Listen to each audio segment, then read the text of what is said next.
while I will continue to push House Republicans to drop the excuses and act, and I hope their constituents will too, America cannot wait forever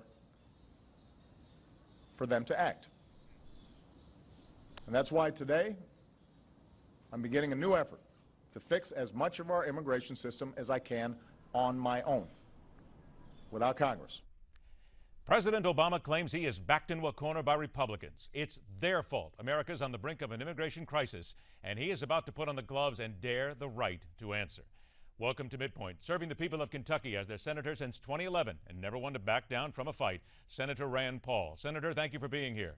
Good morning. Good morning. Senator, it would seem as if that tonight the president is going to take to television. He is going to say, you did it, the Republicans. You left me no choice. I dare you to stop me. This is almost a spit in the eye. So how do you then react? Well, I think he fundamentally misunderstands the Constitution and the nature of the Republic. If I were president right now and I wanted to cut taxes, but I had a Democrat Congress that wouldn't cut them, does that mean I could just say, okay, America, Democrats won't cut taxes and we ought to cut taxes, therefore I'm cutting them on my own today? I mean, it just completely misunderstands everything that's so fundamental to our constitutional republic that I'm amazed that he thinks he can get away with it.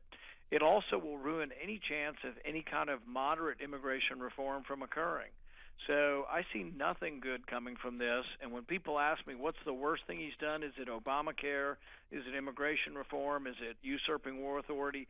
No, it's the whole idea that he could be destroying the concept of the separation of powers.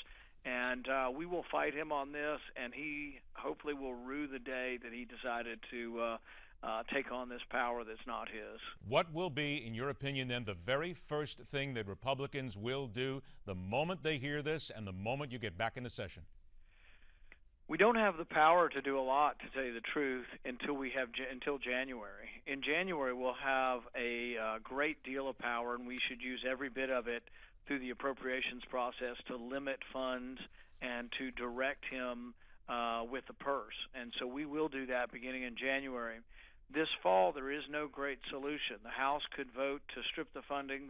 The Democrats and the Senate will not. And it'll be the same impasse we had over Obamacare, and government is shut down, and nothing good would come of it. In January, we will control the power of the purse, and we will send him bill after bill to direct him and tell him that he has to remain within the confines of the Constitution.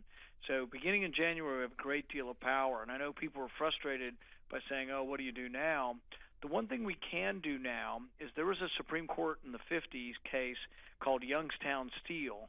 And in that, the Supreme Court told Harry Truman that an executive order that he had issued was unconstitutional. One of the reasons they said it was unconstitutional is that it went against the will of Congress. So one thing the House could do immediately is to pass a resolution saying immigration law currently, as passed by Congress, indicates this. What the president's doing is expressly contradictory to current immigration law. Therefore, we believe what he's doing is unconstitutional. I think if it gets into a court, the court will then say he is acting contrary to Congress's will, and I think there's a good chance that the court will rebuke him. That'll take a while, but really we just have to, in January, things change dramatically. Senator, is this possibly a trap that the president and the left is setting for the right, basically ensuring that there is no way possible, at least in their mind, that you can get any outreach to the Hispanic population whatsoever, and that this will poison the well against Republicans and or libertarians, for that matter, anybody else, come the next election cycle?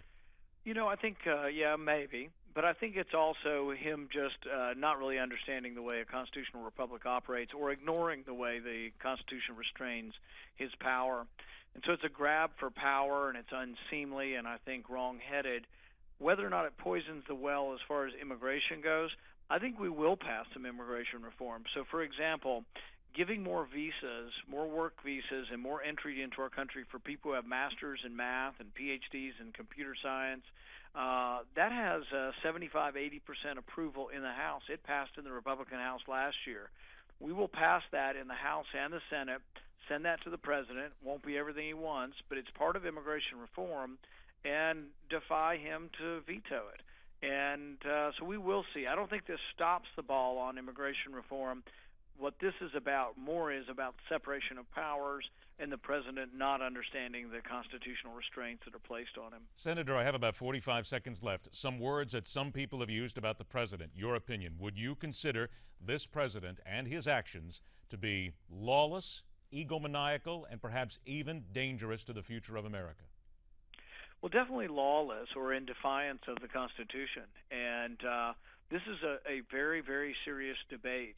And it's not just immigration. He's done this on Obamacare. He's overstepped his bounds and tried to create and legislate. It's on war. Currently, we're at war with ISIS, and frankly, I think we do have to do something about ISIS, but it's unconstitutional because it has not been authorized by Congress. And I've told people, had I been president, I would have come before Congress and asked for constitutional and congressional authority to do this. Because he didn't do this, it's once again him believing he has extraordinary powers beyond what a president is given. I have about 10 seconds left here. Time to declare war on the president? Well, time to rein him in and to do everything possible we can to make him work within the confines of the Constitution. We will see what happens when he addresses the nation tonight. Senator Rand Paul, we thank you very much for your time. I'll look forward to the next time. Thank you. All right. This is a battle about more than people seeking to make America home. It's about the criminal element that is often being left by the wayside. We'll focus on that aspect of immigration and amnesty next. And at 51 minutes after the hour, there is one word that needs to be used in describing the president. You won't like it. It's in telling it like it is.